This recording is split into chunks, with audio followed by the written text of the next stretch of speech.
Yo, dude, you ready to watch some Hannibal TV with the one and only, the Sandman? This is Hannibal here from thehannibaltv.com, and I am with ECW legend, the Sandman, who was also in WWE and WCW. How are you doing today, sir? What up? It's early in the morning, dude, and these lights are bothering my eyes. It was a long night last night. Oh, dude, I think I'm still drunk. Yeah, you're still living the life. Well, it's not as much as like back in the day, you know what I mean? Back in the day, we were like rock stars. So, the older you get, the slower you slow down a little bit. So how did you get into wrestling? Let's start there. When I was 5 years old, I wanted to be a professional wrestler, dude. I never wanted to be like, a doctor, a cop, a fireman, dude. All I ever wanted to be in my life was a pro wrestler. And I used to go to Philadelphia Spectrum, it was back in the day. The building's not around anymore, and I used to go there every month and watch WWE or WWF. It was probably like back then, you know what I mean? Like Andre against Big John Studd in the steel cage. Superstar Billy Graham freaking against Bruno when he kicked Bruno out of the cage and Bruno won. Oh, I was so pissed because I loved Superstar Billy Graham was my favorite dude. And somebody put a flyer, so by the time I'm like 27 years old, and I didn't even know what an indie show was. I didn't know there was other wrestling on the planet, because back in the day, you didn't have a fucking computer in your fucking pocket. So I just knew nothing except WWF. And then Joel Goodhart, that was Eastern Championship Wrestling, he put a flyer on my car when I was at the Spectrum, you know what I mean? And it was like an independent show. I didn't know any of the guys, but I had to go and check it out. I think because they said, I think Bruno Sammartino was there. Oh, and the best thing fucking was, dude, when we pulled up to the place, it was called McGonigal Hall in Temple College, is not too far from here. And Bruno Sammartino's getting out of his car the fucking same time I am, dude. I was like freaking out, because I'm a mark, the reason why we're here, except, some of the dudes, the football players, that, I can't play football here, I'll try this pro wrestling thing, dude. I even lived it back then, dude. And I'm like you gotta remember, I'm 27 years old now. I'm not like some like happy like 14-year-old kid that still believes it's real.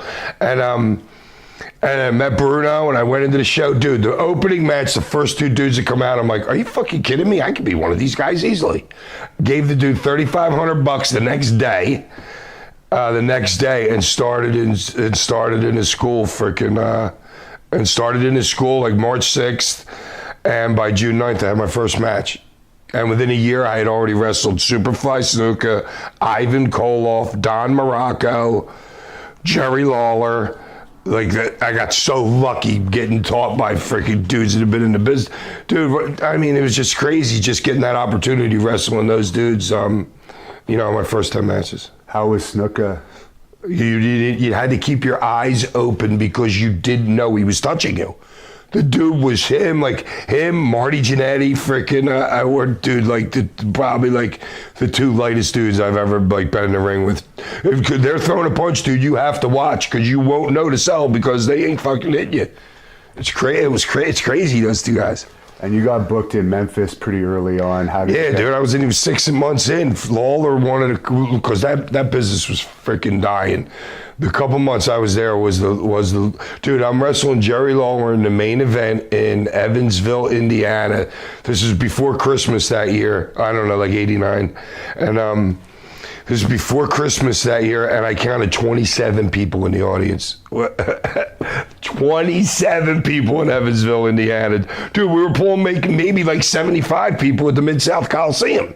You know what I mean? That company was, it was the worst grossing couple months that they had ever done. And I was working with Law. Dude, I got there, I worked with Brian. I worked with his son, Brian Christopher. Next thing, dude, I'm in the business like 6 months, and next thing you know, I go to Memphis, and then 2 weeks later, I'm working on top of freaking Lawler.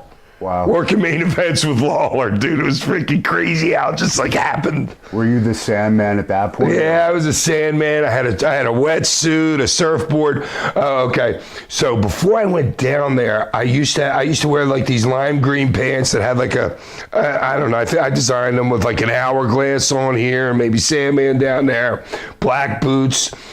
And but Lawler wanted 2 gimmicks, so me and this dude that I started with, JT Smith, who I had probably if I wasn't working, if I didn't get lucky and work one of those dudes that I was telling you earlier, it was me and JT Smith opening up the show.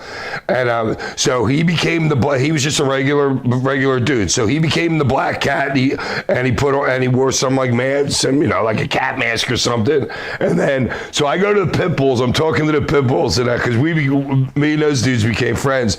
I'm like, dude, what the fuck am I gonna do? Lawler wants some gimmick, and the Pitbulls like, I got it.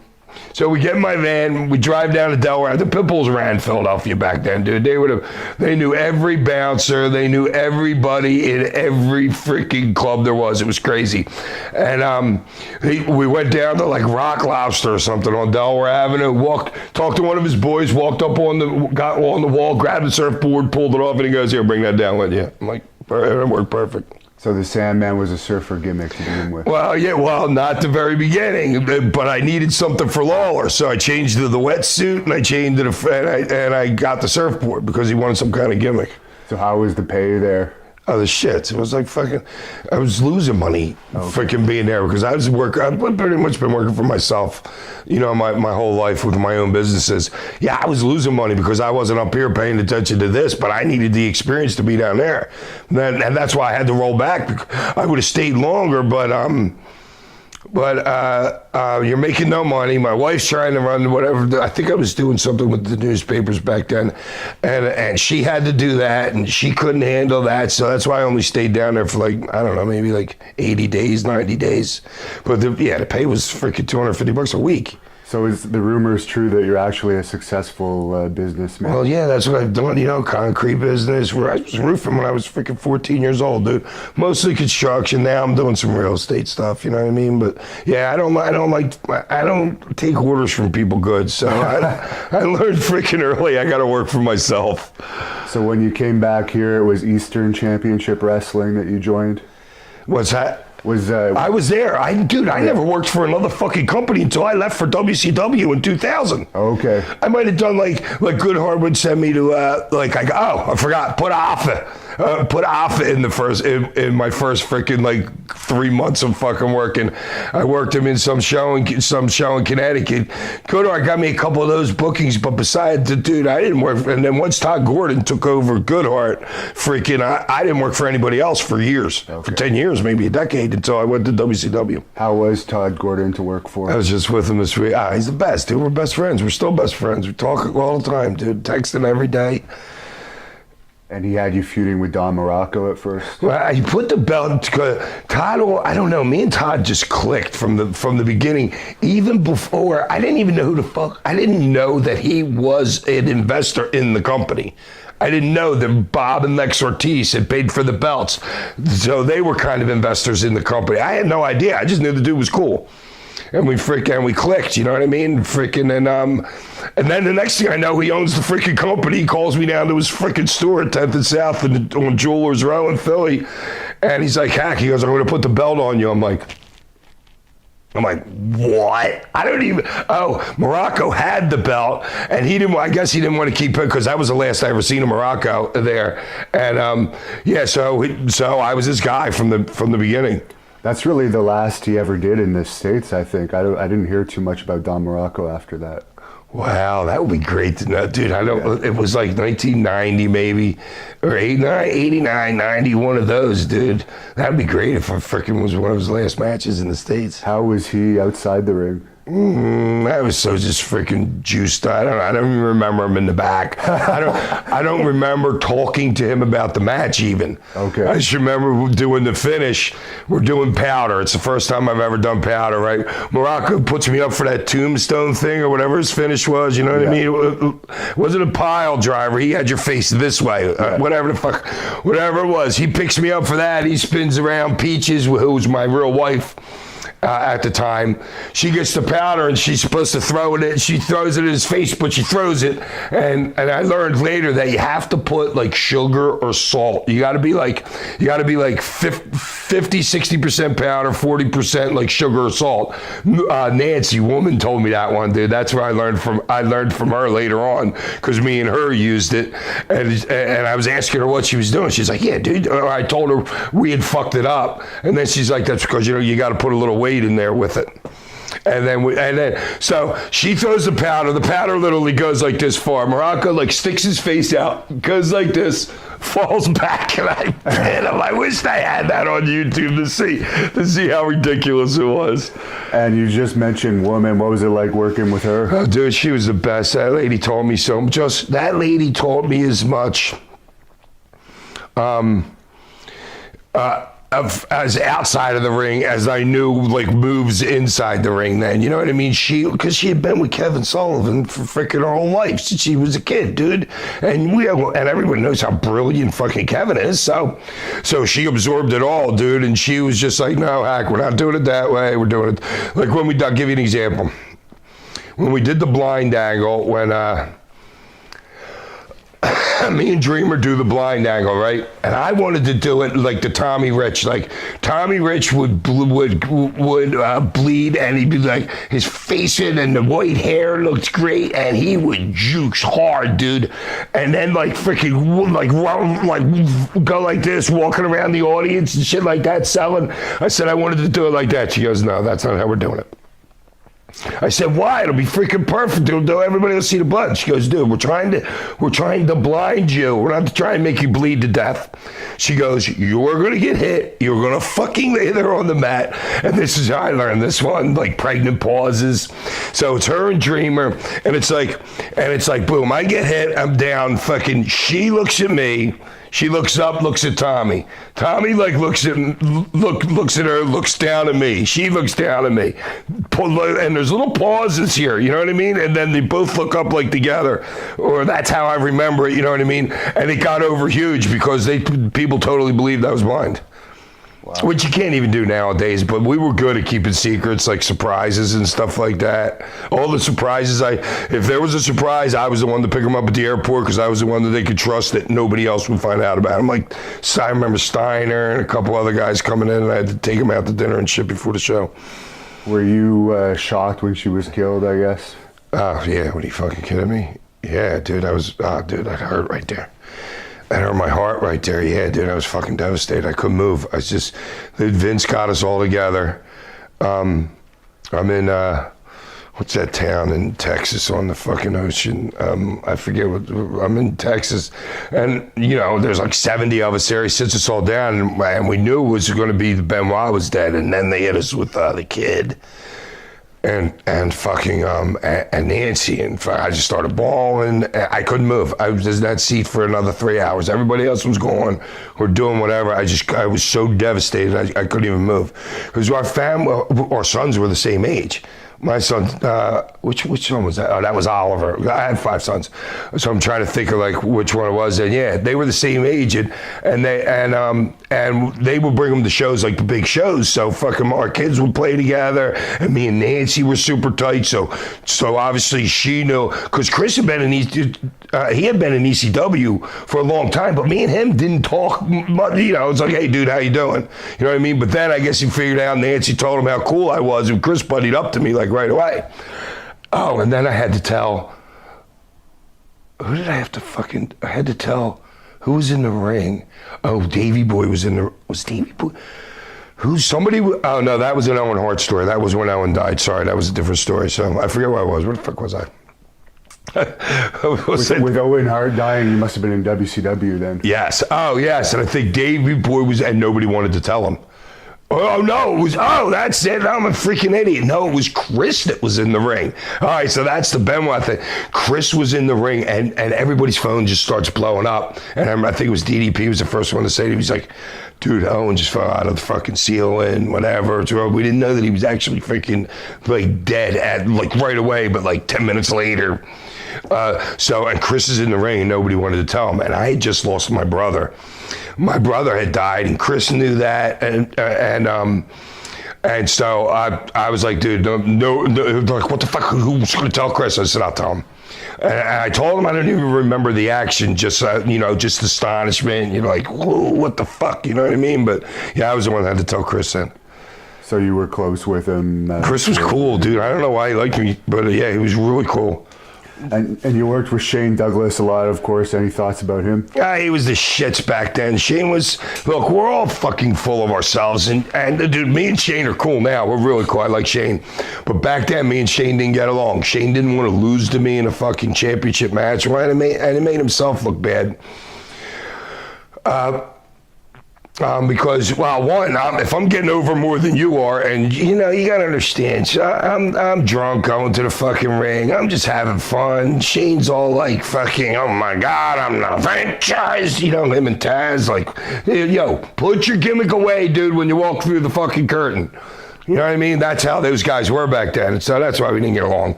And a lot of people didn't like Shane, and everybody didn't like Taz. So Shane doesn't want to lose the belt to me because he's going to go do Dean Douglas in WWE. But Shane doesn't want to lose to me, so he came up with this was Nancy again. It was her idea. She goes, listen, and Nancy didn't like it that he didn't want to lose to me either, because me and Nancy were clicking hard right here, dude. We're fucking. She knows we're taking the fuck off. I don't even realize it yet, but she knows my career's going, and so she was pissed off at it. She's like, I got this. So she did something where he's got me in like some. I don't know, he's behind me and he's like trying to choke me from everything. She hits him on the fucking calf with the cane. He falls over and I pet him. I'm like, dude, that just looked like total shit. And so he didn't want to lose to me, but Nancy was like, we're going to do it this way. She took care of the whole thing, and then she came back and gave it to me. I'm like, okay, if he wants to look like shit. Dude, if I'm losing, I want to lose strong. I do not want to lose weak like that. I don't care who you are. And I've lost 90% of my matches. The only time I won is when they had to put the belt on me because freaking somebody was leaving for WWE. I had the belt 5 times. The first time was the only planned time. Everything else was happenstance. Somebody's leaving, put the freaking belt on. I don't even know how I got it. Who the frick was leaving? How I got it the second time, and then the third time was an act. That was an accident. The fourth time was oh wait, who left on the third? Was it Cactus? And then it was supposed to go on freaking like it was on me, and Paulie didn't want me losing to Steve Austin, so he has Mikey beat me, which I didn't give a fuck, and then Austin was going to beat Mikey. Mikey beats me, Austin signs with WWE, so I got to take the belt back from Mikey, shit like that, you know what I mean? The first one was the only one that was like outright booked and planned. The rest was because somebody had the belt and they were leaving. How did you get along with Austin? Dude, I didn't spend much. I had to spend like much time with him, but he was one of the boys. Okay. He fit right in the locker room. Some guys will come in. Everybody that came in was like, wow, this is a really cool locker room.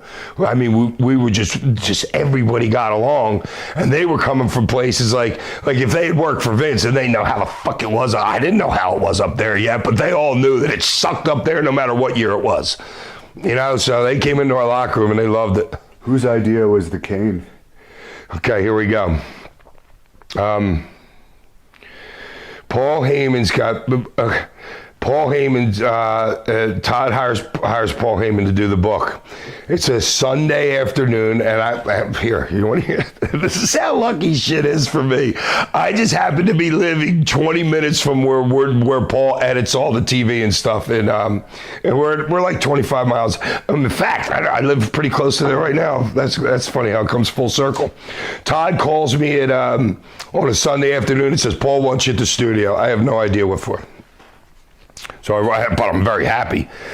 So I roll up to the freaking studio. I roll into the studio, and Paul starts telling me. Paul knew that I liked politics. I knew about news. I knew what was going on in the world. He's like, "You're gonna love this."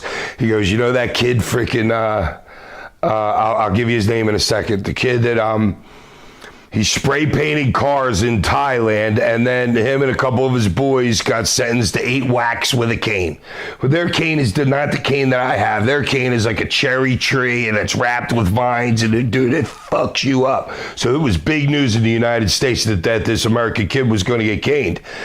He goes, so you're going to have a cane. I'm like, okay, see, I'm not getting it yet. I don't see his whole picture yet. You know what I'm saying? I'm just like along for the ride here.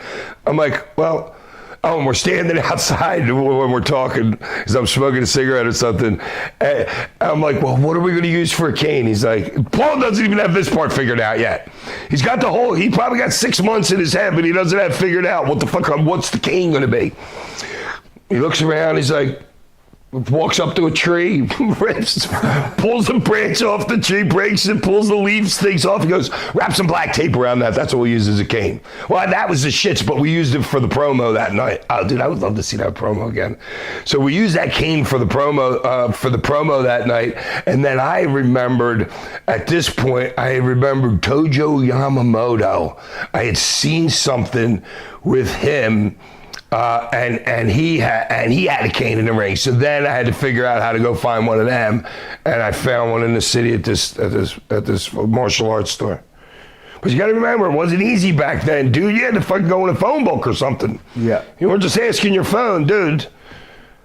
And I didn't even know that it was called a kendo stick. So even that, I didn't even know what the fuck I was looking for. I just know what it looked like. And I forget how I ended up getting Nobody knew what it was until you started doing it. I know, dude. That's just that lucky shit. You know what I'm saying? Somebody leaves, put the belt on, hack. Oh, it's big something in the news. I get a cane that I'm known for. You know what I'm saying? It's like, it's great. Everyone remembers the Dreamer thing when you whacked him numerous times. Oh, dude, I beat the shit out of him that night.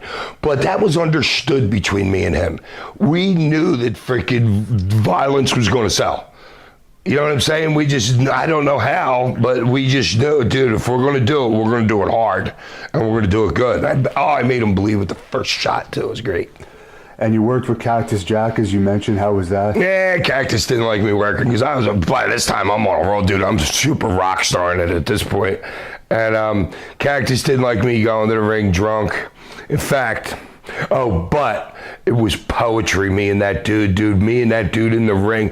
He didn't really like me outside of the ring much. You know, we weren't like boys. You know, Cactus is a different kind of dude. But in the ring, dude, it was easy. It was just easy with me and him. I would do most of the calling. That's most of my career. I did the calling, no matter who I was in the ring with. It was just except like Lawler and stuff like that. But I'm always doing the calling.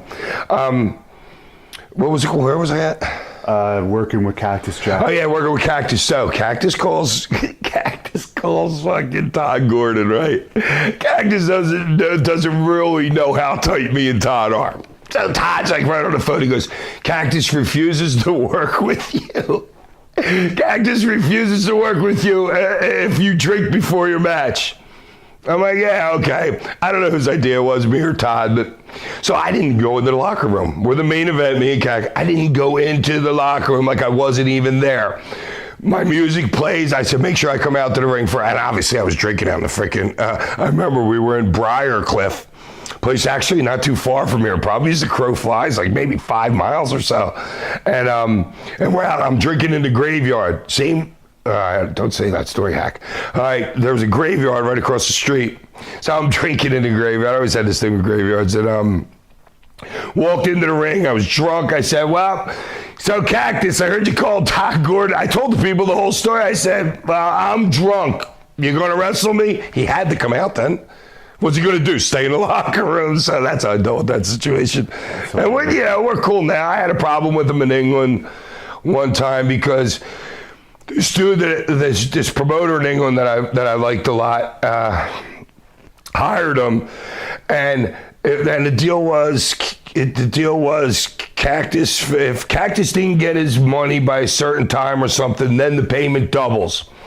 So the dude sent the money in Western Union back then, but what was Nick Foley, but the last name was spelled wrong, Foley, or however the little bit of spelling problem was. So Cactus doesn't get his money for like, I don't know, it maybe took an hour to figure it the fuck out. But then he charged my boy double to come, you know what I mean? And I was pissed off at him about that. I let him know at the one time. And your feud with Raven, everyone remembers that. How was that, and how was having your family? I learned a shitload from Scotty, dude. Like, I didn't know what a false finish was. I really didn't know what a false fucking finish was. That's how stupid I am.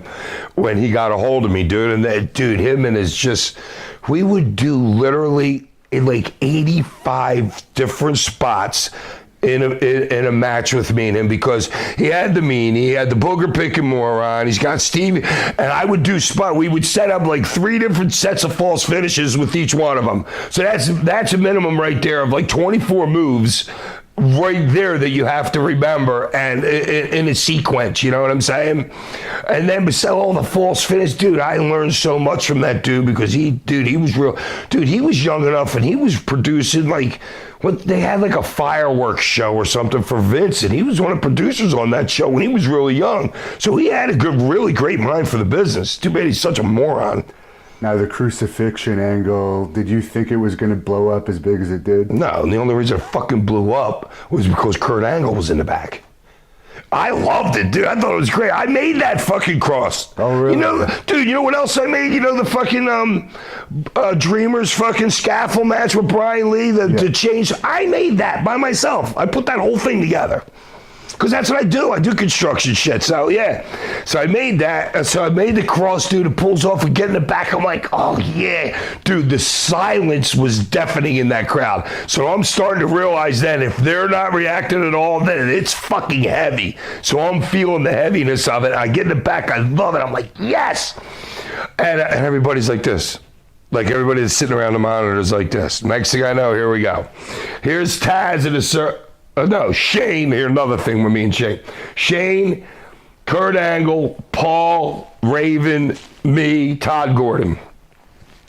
We get in the fucking back, and you know, and the funny thing is here that 6 months later, Kurt's in the WWE, Austin's getting hung on a fucking cross just like we did. And you think he went to Vince and fucking complained? But I understand him a little bit then, because, you know, people don't do, like, religion was never involved really, like in wrestling like that in the Northeast, so he's pissed. Wow, I said no. I did not want Raven to go out there and fucking apologize, which was part of their kooky fucking answer. I was like, fuck this, and just walked away. Scotty, do not go do that. He goes and does it anyway, which I was like, I wasn't mad at him for doing it, you know what I'm saying? He didn't want to fucking do it either, but that was just shitty out that they can. If you really think about it, it just pussied up the whole fucking thing that we just did. And he really didn't need to say, I don't know, I just really disagreed with that one bad. I let every single one of them know it too. Fuck that, fuck all you. He should not be doing that. Kurt was there, dude. I didn't know who the fuck Kurt was. I didn't care. He ended up getting corrupted in the end anyways. You know, but it's just funny, dude. Vince has got somebody on a cross for less than 6 months later, I'm pretty sure. Now, you were part of this WWE Mind Games ECW invasion. Any thoughts on that? I don't. I've been up there, worked for him so many different times. You guys came in and it was kayfabe that you weren't supposed to be there. Oh, was this in the spec? Was this in Philly? Yeah. All right, here we go. I have no idea this is happening until noon that day or 10 o'clock in the morning. Todd Gordon calls me. He says, meet the boys down at the freaking Spectrum. I didn't know what the fuck was going on. I'm like, why are we there? We get there. I'm drinking. Here's another part of fucking Taz. Taz looks at me, and Taz is like, I don't know, I'm fucking joking around, drinking him and fucking Perry too. Perry's cool, but Perry was like real tense kind of dude. And I don't know that they think that we're going to go in there. They know more than me at this point. I don't know that we're going in the event, and I don't care. I was drinking anyway. But but those two are assholes because they think that that there could be a fight with this, and in the meantime, so it's tense. I don't feel the tenseness of it because I don't care. I don't think we're going to fight their fucking locker room, dude. If we're here for a reason, and Vince is the fucking reason why we're here. So we're going to be cool. They're not sticking us in the front row to fucking fight us, dude. I knew that, so I'm like, you guys are idiots. Meanwhile, I don't know that I find out 10 years later or whatever, Tracy Smothers is in their locker room and Tracy's watching what's going on. He sees me spit the beer. Tracy wanted to run out to the fucking ring because Vince didn't smarten up anybody in his locker room either. You know what I mean? So we were trying, that's the great part about it is learning how to keep a fucking secret in this business. You know what I'm saying? And so he didn't know. So Tracy wants to hit the ring and beat the fuck out of me. And Taz and Perry were like maybe 30 yards behind us. They didn't come down the ringside, but they're like, they were our security in case anything happened. And then you came back as the Raw invasion. Yeah, when Sabu jumped off something and it pushed back, and I told him it was going to. Like they had this thing that you walked under. I forget. I don't want to say it was a big R or a big A or a big W or something. He jumped off of it and almost fucking took a face bump because it gave out from under him a little bit. I remember that. And I came out from underneath the bleachers that night. Yeah. Yeah, all the WWE people were looking at me like, what the fuck is he fucking doing? As I'm scurrying underneath these bleachers. And working. Because we didn't let them know what the fuck we were doing. Working with Terry Funk at the first DCW pay-per-view. Oh, dude, that was fucking great. Dude, I was on that night. I actually just saw that match. I was really good that night. And, some nights I'm obviously the shits. But, I had a really good match that night. And just the ref just kept telling us to try. Oh, well, the best one, that might have been Terry Funk's first fucking moonsault. He moonsaults and he kicks Stevie Richards so hard right in the head, dude, almost knocked him out. Funk's fucking hilarious. And it just I think it was a mile. Whatever, the ref just keeps telling us, go home. And I'm like, dude, I ain't going home until I get in what we had fucking the barbed wire with the ladder, whatever. And I hated it, those streamers, because those Japanese streamer things, they threw that on my barbed wire that I had hidden under the ring. So when I pull my barbed wire, all these streamers are stuck to it. I'm a little bit pissed about that, But yeah, so I walk through the fucking curtain and everybody's like, oh my God, we gotta hurry because time. Dude, we literally just got that pin in and then we went off the fucking air, not by our doing, by whoever the pay-per-view company was. Scotty was the only fucking one sitting there like this. I don't even know what the fuck, because Funk might still be out in the ring. You know what I mean? So Scotty, I walk through the curtain, everybody's like, oh my God. And I look at Scotty, he's just like, he's happy as shit, dude. He has to do nothing. He has to go out there and he's got 2 minutes to fucking drop a fucking strap. You know what I mean? He was loving it that I was using up all that time. He's going to lose because anything he does during that match is null and void because all they're going to remember is Funk winning the belt. So he doesn't give a fuck. I looked at Scotty, I'm like, yeah, we're good. Who brought you into WCW? All right, here we go. We're in Ohio. I want to say, man, I'm going to Dayton Wednesday, actually. So we might have been in Dayton. We did a pay-per-view. Paul Heyman, I remember he paid me. My deal with Paul Heyman at that point in the company was I'm the highest paid player. Nobody makes more money than me. So Paul, being the idiot that he does, I think we were getting a pay-per-view check that night. Mine was like 14,000 and Sabu's was 15,000. And I found out about it right before I left for the show because I was driving to Cincinnati to stay there for a flight or whatever. I called up Paul. I left him. I told him I quit. Done. Because I knew in my back pocket that I could easily get a job in WCW. So I call up, it's like 10:30 at night or 11:30 at night. I'm by myself on the road. I quit. I tell Todd doesn't have much to do with the company here at this point or whatever. I'm telling Todd I'm quitting. He goes, no, you shouldn't quit yet. Next morning, I found him living in Utah. Oh, that was a Sunday. So the next day's a Monday. I had met DDP Raven took me to DDP's birthday party, one of his birthday parties in Atlanta. Me and DDP hit it off so well at his birthday party, his wife was pissed. Who was his gorgeous wife? Kimberly. Oh my God, what a gorgeous lady. What a nice chick too. But she was mad because he was spending so much time with me. And then, so I get DDP's number. I'm in Salt Lake City. I get DDP's number. Oh no.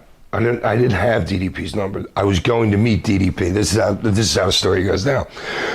I find out from I call Scotty and I find out that fucking they're in Wyoming that night, and I forget what freaking town or whatever they were in Wyoming, and I'm in Salt Lake City. So they all fly Delta. So they had to go. I don't know this. I just booked myself a flight from Salt Lake City to whatever freaking town they were going in Wyoming, Casper maybe or something. So I'm walking down the stairs, I'm walking down the stairs in the airport to go to the WCW show to try and get a job.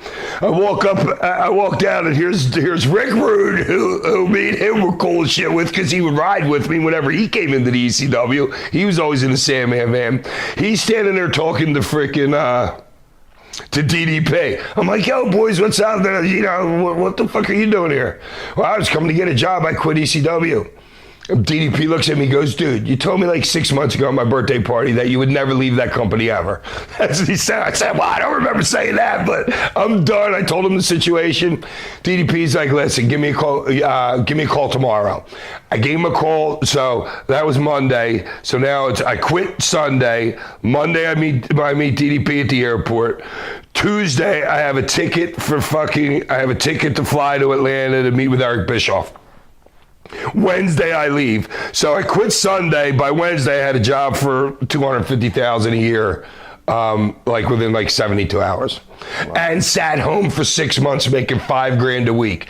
September 9th, here's one. So I'll give you, I remember this date. September 9th, they sent me a $10,000 signing bonus. Then they sent me they make me go piss at some place. I was on the ocean in my house in Clearwater. I had to go piss at some hospital thing there that they had set up. Then I sit home till March 6th. and get paid $5,000 a week to sit home and do nothing. They started, so the first thing they did, I was going to come in with Raven, and they were going to do something, but it was a little convoluted or whatever. And then luckily Nash gets the book. Nash gets the book on on Sunday, somewhere in March, first week in March. Nash gets the book. J.J. Dillon calls me the same day that Nash gets the book and says, we want you at Raw Monday night. Not Raw, whatever the fuck they're doing. Yeah. So I had to go into Minnesota. It was in St. Paul or whatever the fuck it was. And he said, bring your stick. But I didn't have my stick in this. In the things that we shot some vignettes with Raven at this house that they rented out with a pool and shit like that. Me and him were playing chess, and it was just stupid. I didn't like it, but they pay me $5,000 a week. I'll freaking suck their fucking dick if they want me to. That's my psychology. You know what I mean? Fuck. I just made $125,000 and did nothing. So I hated that. So I go into freaking so I'm in Minnesota. I'm the first person in the freaking locker room. Next person in the locker room, Sting. I introduce myself to Sting. He pulls out some cards, starts shuffling. And Sting's like the best freaking spade? Whatever the fuck game we were playing, a rummy or whatever. 11 card rummy or something. I know how to play cards, but I'm not interested in that game. But I play them anyway, and I kill them. myself. So Sting hates me right away because everybody's coming into the locker room now and they're seeing me beat Sting at freaking cards, and he's one of the best dudes, so I'm sure he wasn't happy about that. So then we go into freaking 2 hours later, they pull me into room. Dusty Rhodes is in there. Nash is in there, Bischoff's in there, and a couple lackeys. Dusty gives me the barbed wire right then. And I'm like, oh, nice. He goes, no, yeah, I wish I could do a Dusty imitation. And he's like, listen, oh no, feel it. And it was rubber. So those barbs were rubber. It was all, I've never used fake barbed wire. Anything else did was real barbed wire. Yeah, but that was fake barbed wire he gave me. And I'm like, oh, Dusty, you're the freaking best, dude. And then, so then they're like, well, you can't use the Sandman name. I'm like, what? I said, dude, I own the Sandman name. I can prove, you guys know this. I've proven that I've owned it. Yeah, but we're worried about getting sued. This is what the fucking, this little dweeb tells me, their lawyer or whatever, little dweeb, the guy's probably a hotshot lawyer making like $1 million a year. He's telling me, well, we're worried about getting sued from a Sandman concrete company in California. Sandman, I'm like, dude, I am a wrestler. I am not them. It's a totally different thing. Lost my argument. So they're like, well, what are we going to do? Well, what do you want to, I don't know, whatever happened. I'm like, listen, why don't I just go out there and grab the microphone and call Bigelow out, and you guys don't call me anything like I took over the show. They're like, all right, they like that. That was my idea. And so then the next week, I'm sitting in the freaking hallway. Nash comes walking. He's like, dude, they're not going to let you freaking use the Sandman. What do you want to be called? I said, call me Hack then. Because I've had that name Hack. All my kids call me it. My parents call me it. That's been like my nickname since I've been 5 years old. My older brother gave it to me. So then that's how I came up with Hack, literally in a 30-second conversation with Nash in the hallway. Now, they let you out of your contract, I guess, after a year. It was supposed to be 3 years. Was that just... And paid me the rest. Oh, you were paid? Dude, I was making $5,000 a week with them. Because remember, the company went under. Yeah. Less than 6 months later. They were trimming, fucking fired everybody. I mean, I probably deserved to be fired anyway. Oh yeah, because they didn't think I hurt my neck in that junkyard match, which was bullshit. I was hurt. Everybody got hurt in that match. Fucking idiots, them dudes. Just even me and Mikey were fucking on top of, we're on the stack of 4 cars, dude. The helicopter's over top of us, and me and him are just cracking the fuck up, thinking that literally I'm laughing fucking hard. That's just the whole scene and everything. It was just ridiculous, that fucking junkyard match. I was supposed to win that. But I showed up late for whatever fucking reason, and in the last minute they switched it over to Fit Finley. And then there's your karma for you. Fit Finley gets a gash in his leg and ended up suing him the next night because Fit's not a hardcore dude. Fit's a worker, dude. Fit'll work your freaking, I seen him work freaking, what's his name? Oh, these guys, Steven Regal and Fit Finley, I seen him work a pinky for freaking 20 minutes and get it over. A pinky. Fit, watch those guys, dude. Fit'll take 1, maybe 2 bumps a match. Same with Regal, dude. They're freaking great workers, dude. Fit didn't need to be in a hardcore match. I'm not sure when this happened, but Rob told me to ask you about the story in Minnesota with the taxi driver and Steve Corino.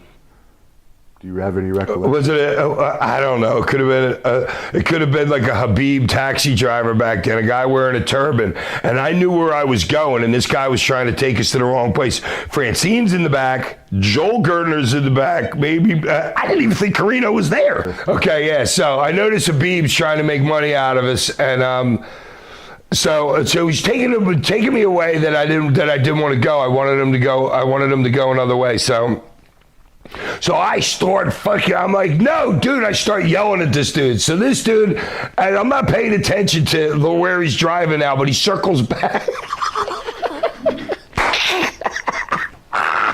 He circles back and goes back through the airport, and he goes near where the rest of the Habib taxi guys are. And dude, it was crazy. It was like I was in Egypt, and they were all yelling at us and shit like that. Meanwhile, and so the cop, there was something to do with the police officer was right there because it's airports. There's cops fucking everywhere. So I'm pulling all my drugs out, throwing them in the back seat. I got cocaine on me here. I got pot on me. I got a bunch of pills on me. You know what I mean? So I'm throwing all that stuff to Francine in the back. She's hiding shit everywhere. And then they switched this out of the thing, but the cop was on my side because these guys were known for doing shit like that. You know what I mean? Taking you on a roundabout loop. You know what I mean? So the cop's like, yeah, God, let's get you another taxi. Get the fuck out of here.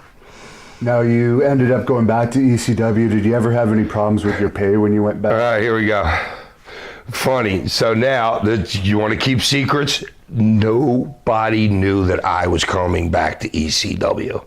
Because one, you're not supposed to because you got a 90-day non-compete, which I didn't care about their 90-day non-compete. I knew the company was going under. I figured I could at least get that by and get paid for 90 days. And so nobody knew I was coming back. And yeah, Paul didn't miss much with me, but I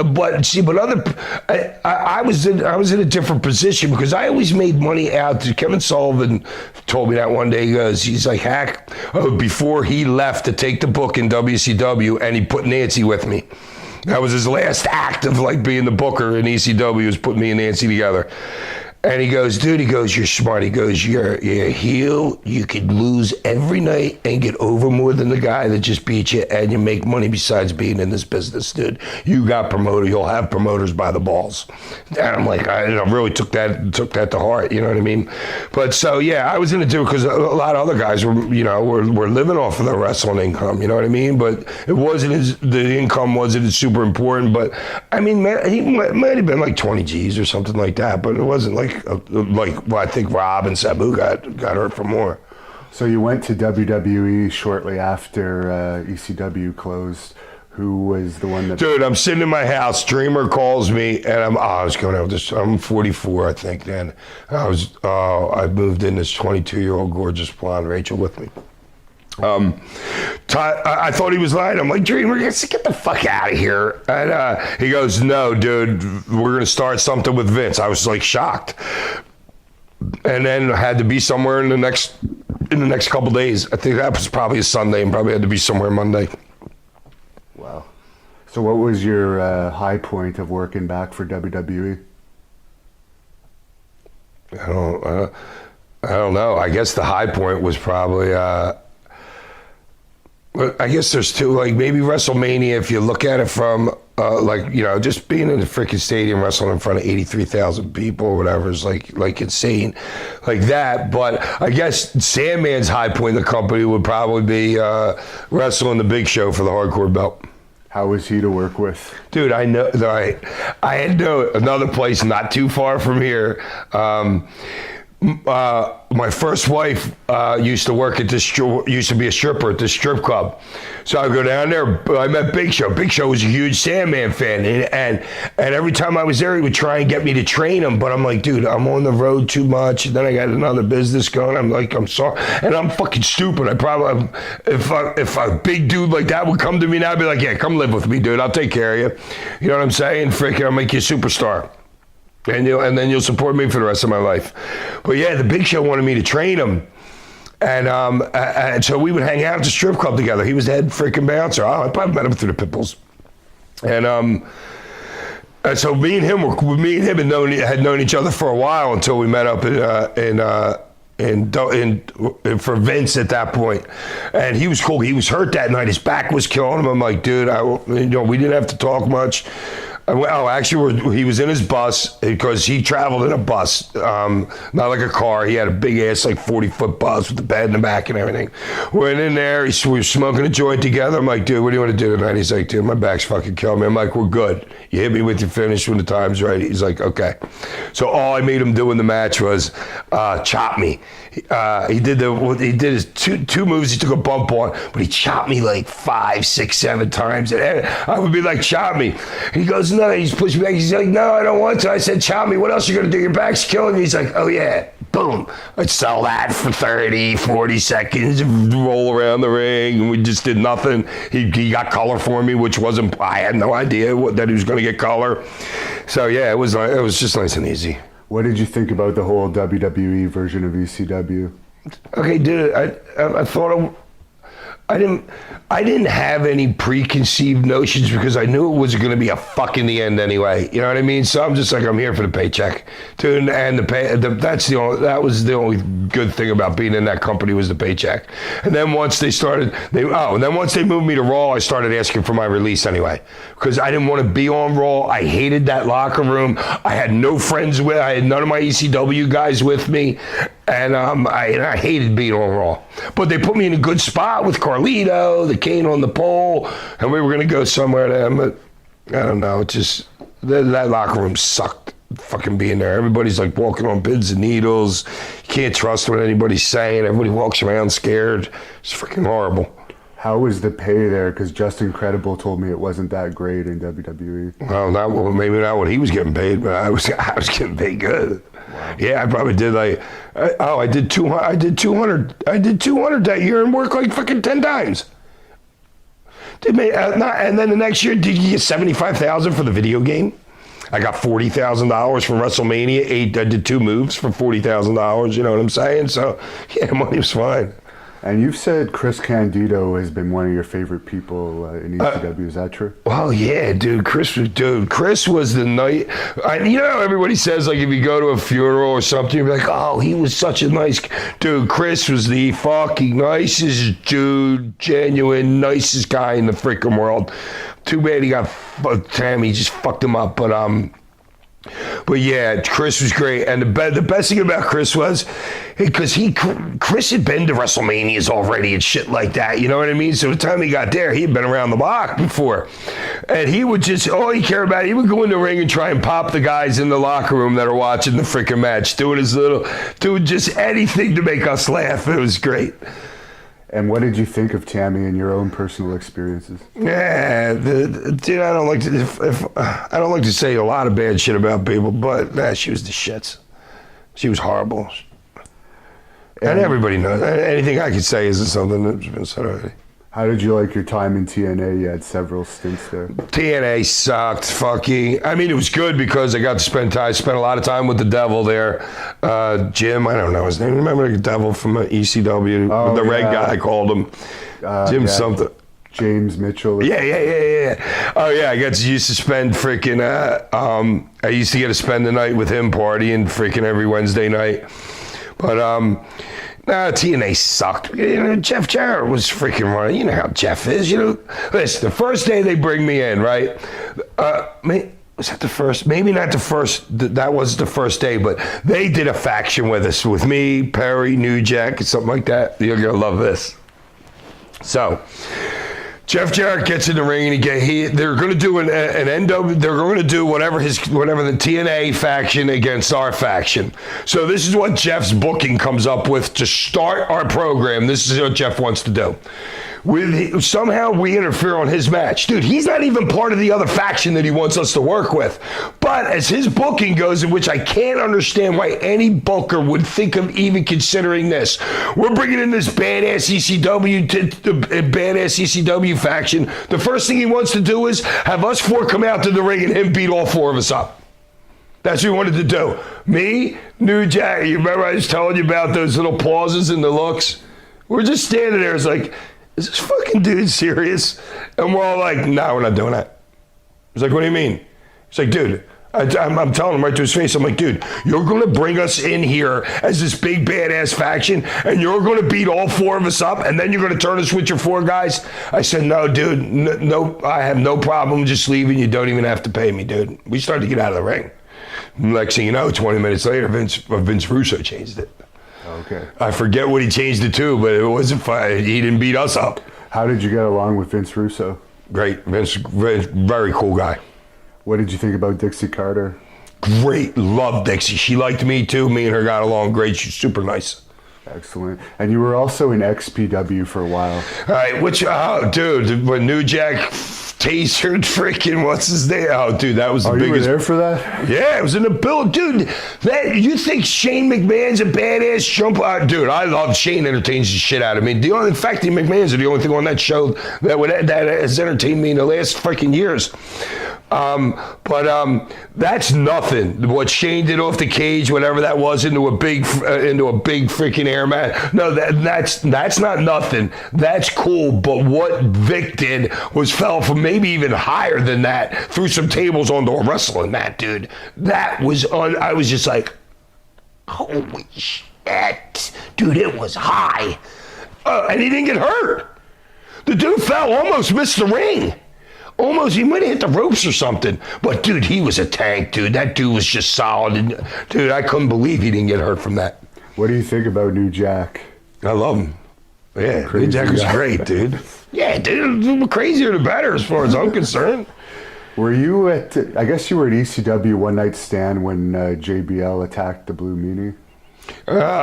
Yeah, and I'm not so sure exactly what happened. I just know that I ended up, if you go from Meanie's version, I remember him saying something like, oh, and Sandman being the man that he is, got behind JBL and got him out of there. I had no idea what was going on with the Meanie and JBL. I just knew it was time to go. I'm looking around. I'm working with, I forget who I was doing something with over here, but I turn around and JBL's the only one left in the ring. I go up, I get behind him, I pull him down. I'm like, hey, you ready to go? He's like, yeah, thanks, brother. Wow. Boom, and that was it. So I had no idea what was going on with Meanie, but Meanie thinks that I saw it and I saved him. And I told him this. I said, I love the Meanie and the Blue Girl, his girlfriend. They're just great people. You know what I mean? And yeah, but I told him, I was like, dude, I had no idea what was going on there. Did you ever have a locker room fight in your career? Me and New Jack for a second, he threw a bottle. I'm sitting here talking to Guido. I don't know what was going on. He threw a bottle at me. I went like that. The bottle freaking broke on this bone right here, shattered. Guido's got glass all over him. I got up. I grabbed New Jack, threw him on the ground or something, and they broke us up. But that was all that. The bottle. That's the only locker room confrontation. Except when RVD slapped Taz. A couple times. Did you ever hear that story? No, I never heard that. Taz is sitting there. Dude, I'm getting off the plane because it was me, Fonzie, Sabu, and RVD traveling together. Rob doesn't say anything to anybody, just like it's a regular day. We show up at the building. Rob walks right up to Taz sitting down, stands over top of him, and goes, pick a hand. Taz is like, what? Bam. Man, damn, slaps the piss out of him. Taz is like, we don't know what's going on. Freaking, I know what's going on, but I don't know why it's going on. But I was entertained totally. Then Taz's like, oh, brother, what happened? And he sits back down. Rob goes, pick a hand. Bam! Cracks the shit out of him with the other hand.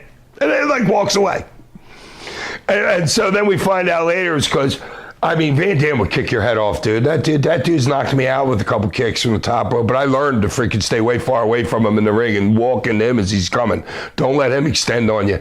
So Taz was talking shit to somebody, and Van Dam found Taz was like, oh, that Van Dam kicks me in the face again. I'm gonna fuck him up or something.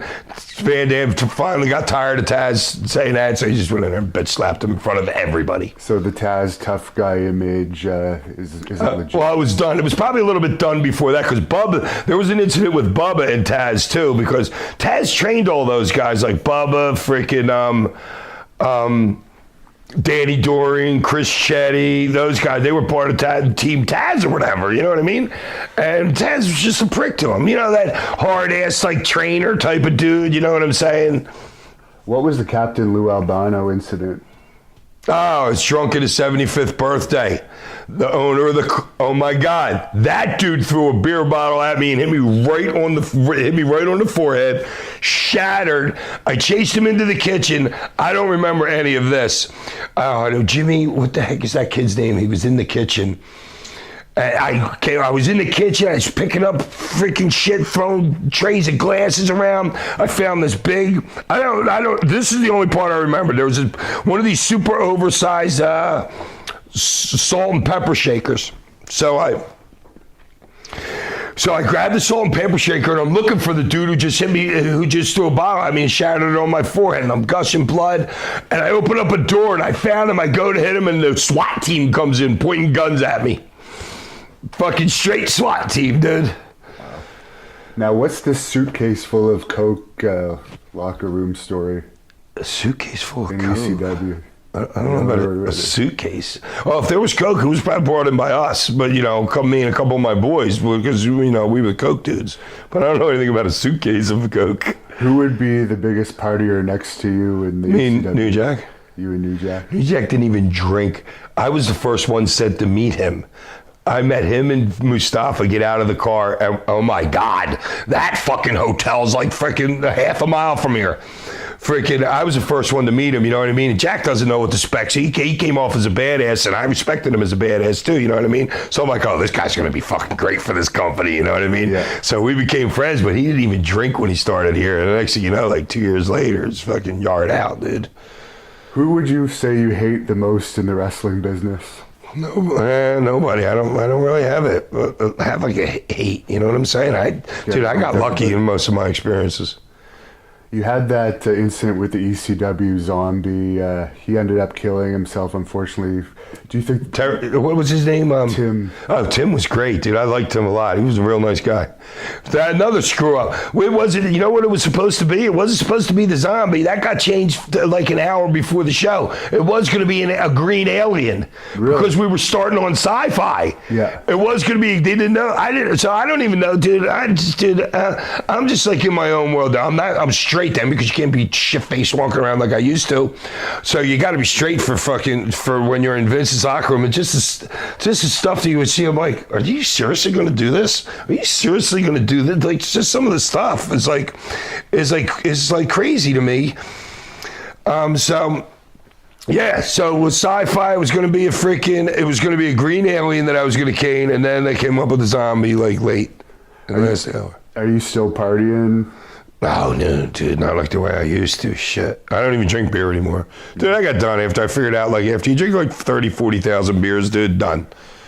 Just drink vodka now. What would you say the best match of your career was? None. I don't know. I don't know the best one. I don't think about it like that. Can you actually wrestle like you? Dude, I know all the moves, like the chain, like all that. I know. I just don't know the names of them. Okay. You know what I mean? But yeah, I can do all that stuff, dude. I got trained well by dude Larry Winters. We didn't take a bump for the first. You didn't take a bump for the first 2 months, 2.5 months, dude. You learned how to chain wrestle, stand in like all the switches and stuff. And do you have any social media where fans I don't follow? I don't know nothing. You keep to yourself. Yeah. I only had Twitter. Yeah. And I was using Twitter, but I'm sitting in my son's house. I gotta take a shit at my son's house, right? I get up off the freaking toilet. I was doing something with my phone. Now imagine this. You just took a shit in this toilet, right? But your whole world just fell in that toilet. So literally for like, it felt like an hour and a half. I'm like, oh my God, do I put my hand in there to get it? Do I not? Do I do it? But I do it real quick, boom. I take the phone out. I do that rice thing. I stick it, I wash it off a little bit. Then I stick it in the bag with rice.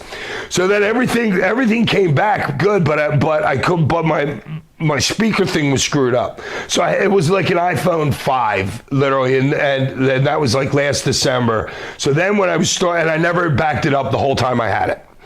In fact, it stopped at 250 weeks. It stops telling you that it's not backing you up that you never backed it up.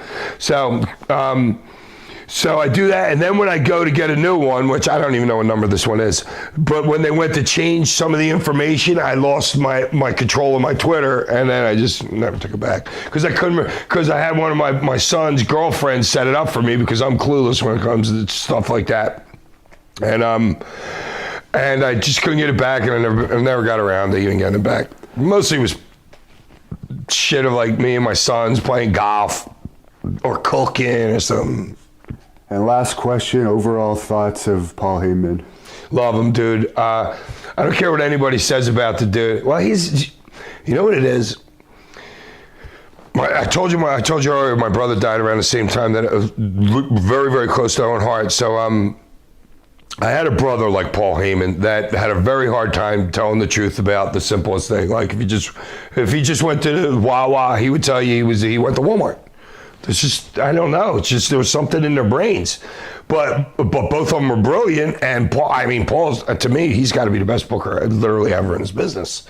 I mean, the guy's like super genius when it comes to wrestling, you know what I mean? So, and I didn't make every single solitary dime. Like I told you, maybe he might have missed like 10 or 20 grand on me or something like that. I'd have paid another 50 dude, I wouldn't be me if it wasn't for Paul Heyman. Paul Heyman, his first day in the ECW locker room, said, you're getting rid of that surfboard today. So I got an X-Acto knife and I put a big cut in and I had the Rebel break it over my head in the ring that night. So if it wasn't for Paul Heyman, I wouldn't be the same man. Well, thanks a lot for doing this interview. Anything to say to close this off? Peace, I'm out. Sandman, former WWE, WCW, and ECW star, a true hardcore legend, faces off against the Blood Hunter here in this Texas title match. Blood Hunter wasting no time.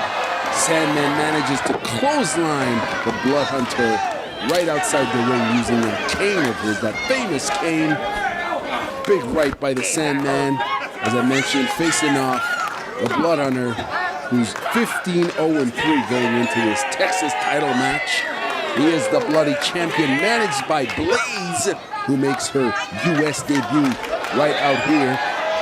The Sandman's dragging the Blood Hunter. This is going to be a war here tonight, a hardcore match. As you best believe, both competitors, as Blood Hunter just smashed the beer can right on the Sandman's head. We know he's known for that, but I don't think he's ever felt a beer can that hard. Smash him right into his face as the Blood Hunter repeats to smash Sandman's head right onto the table. Now he proceeds to choke the living life and oxygen right out of the Sandman here. Blood Hunter is out here trying to exterminate these legends. This hardcore legend here, the Sandman, as I mentioned, is a former WWE, WCW, and WCW, and ECW star here. And folks, he could be concussed for all we know it, out here stumbling after that vicious hit to the head by the Blood Hunter using that garbage bin. As he's just dragging the Sandman all over the arena here, folks. Takes another big garbage bin and smashes it right on the Sandman's head. And the fans out here are loving it. They know they're expecting a war from the Blood Hunter, of course, and the hardcore legend, the Sandman. As I mentioned, the Sandman's managed by Blaze, but he's also managed by the devil himself, Kevin Sullivan. But Blaze is currently in control of his affairs. Wait a minute, the Sandman tosses the Blood Hunter right into the bar, folks. Looks like the Sandman's buying out the bar. As you can see, Blaze here checking in on her man. Sandman looks like he'd be going for a pint. Oh no! Looks like the Blood Hunter just served him a pitcher of beer. As I mentioned, the Sandman is just stumbling out here. He's completely getting clobbered, but still manages to throw a garbage bin right into the Blood Hunter's stomach here, folks. This is pure chaos and mayhem. Big garbage bin hit right onto the head of the Sandman, but the Blood Hunter loves it. He loves the violence. He loves the gore, as we've seen here. But the Sandman reverses and smashes the Blood Hunter's head right into the post. Sandman is digging deep, not for a beer, not for a cigarette. He's digging deep for everything that he's got, because he's fighting one of the toughest contemporary hardcore wrestlers in the world. My goodness, the Blood Hunter is busted right open here, folks. His head is busted right open. You can see the blood pouring out of his mask as the Sandman throws a table inside the ring. Look at that blood pouring out of the Blood Hunter right onto his chest. The Blood Hunter is in a lot of trouble here as he gets tossed right into the ring as the blood just smearing on the apron. Oh no, look at this. He's got the kendo stick. Blood Hunter is on the receiving end of a big hit by the Sandman right onto the head. That legendary kendo stick, aka the Singaporean cane, that's been used by the Sandman to whip the life out of the competition. He's whipping the Blood Hunter as the fans are rejoicing. He's asking the fans if they want to see another hit, another one. He's busting right through that mask. You could see the blood just pouring right out. Look at that thickness of that blood just gushing out of there. My goodness, he's got a crimson mask. His third eye is completely bloody. That damn kendo stick almost broke. But look at this sick, twisted, bloodthirsty freak is still in it. He is still in it, folks. He is not going down. Wait, Blaze is in there. Blaze jumps in on top of the Sandman. Is she going for a rear naked choke? Sandman reverses with a drop Seoranagi. Oh wait, the Blood Hunter just drives him right through that table. He just drove the Sandman right through that table, smashed him, going for the pin. 2, 3. Ladies and gentlemen, your winner, and still Texas Heavyweight Champion, the Blood Hunter.